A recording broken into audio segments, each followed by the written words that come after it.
Purple love present कहानी special वाली चाय।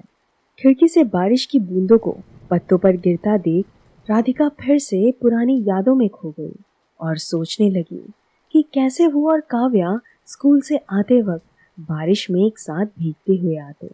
वैसे तो काव्या को भीगना पसंद नहीं था, लेकिन राधिका कोई ना कोई शरारत करके काव्या को भिगा ही देती और राधिका की इस शरारत में उसका पूरा साथ देती ये बारिश। अगर काव्या बारिश से बचने के लिए किसी पेड़ के नीचे रुकती तो राधिका टहनियों को हिलाती, जिससे पत्तों पर जमा बारिश की बूंदें काव्या पर गिरकर उसे भिगा देती। ये देखकर राधिका हंसते हुए काव्या का हाथ पकड़ती और उसे बारिश में ले जाते हुए बोलती, अरे भीग तो वैसे ही गई हो, चलो ना अच्छे से ही भीग लेते हैं। काव्या भी उसका मुस्कुराता चेहरा देख उसके साथ बारिश में भीगने लगती। राधिका को बारिश में भीगना बहुत पसंद था और काव्या को उसे बारिश में भीगता हुआ देखना। भीगते भीगते वक्त कब गुजर जाता है और कब घर आ जाता है पता ही नहीं चलता। राधिका का घर पहले पड़ता था।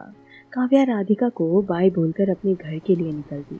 आम दिनों में तो राधिका काव्या को जाने देती, लेकिन बारिश के दिनों में वो उसे रोक लेती और बोलती, काव्या प्लीज रुक जाओ ना, आंटी को फोन करके बोल दो कि काफी तेज बारिश हो रही है, इसलिए तो मेरे घर पर ही रुकी हो और लंच भी यहीं कर लोगी।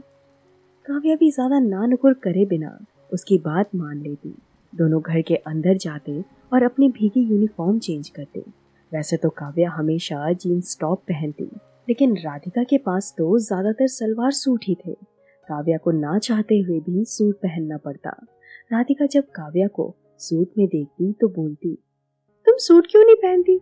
कितनी अच्छी लगती हो सूट में, मन करता है बस देखती रहूं, मेरी नजर ही नहीं हटती तुमसे।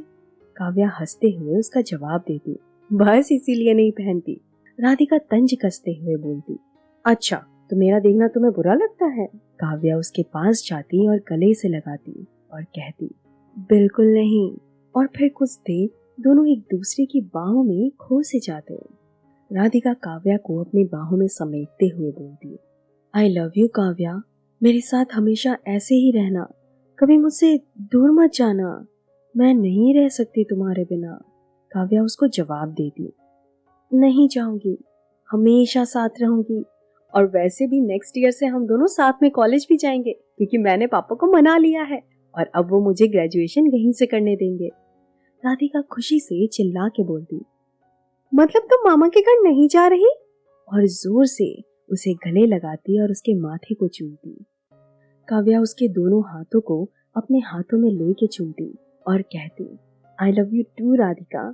फिर राधिका प्यार से काव्या के गाल खींचती और कहती, तुमने तो मेरा दिल खुश कर दिया, और इस बात पे अपनी जान के लिए स्पेशल इलायची चाय बना के लाती हूँ। राधिका दौड़ते हुए किचन में जाती और इलायची चाय बनाती। काव्या कमरे में बैठकर उसका इंतजार करती और खिड़की से बारिश को देखती रहती। राधिका चाय लेके कमरे में आती और कहती, ये लीजिए मैडम, आपकी इलायची चाय। काव्या कप को अपने हाथ में लेते हुए बोलती, तो ये है आपकी स्पेशल इलायची चाय। फिर राधिका जवाब देती, नहीं, ये तो सिर्फ इलायची चाय है। और इतना बोलकर राधिका काव्या के हाथों को अपने हाथ में थामती और कप को चूमती हुई कहती, स्पेशल तो अब बनी।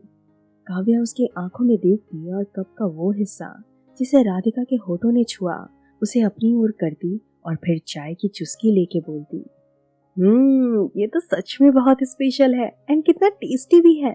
और फिर इस बात पर दोनों खिलखिलाकर एक साथ हंस देते। राधिका काव्या के बगल में बैठती और उसके कंधों पर प्यार से अपना सिर रखती और काव्या अपनी उंगलियों से राधिका के चेहरे पर गिरे जुल्फों को हटाती और उसके माथे को प्यार से चूमती। राधिका काव्या के कमर पर हाथ रखती और फिर उसके और करीब आ जाती। वो आलम, वो वक्त मानो थम सा जाता। दोनों एक दूसरे की आंखों में खो जाते। पूरी दुनिया का सुकून मानो उस कमरे में समा जाता। बाहर तेज बारिश की आवाज और कमरा पूरा शांत, इतना शांत कि दिल की धड़कनें तक महसूस होती।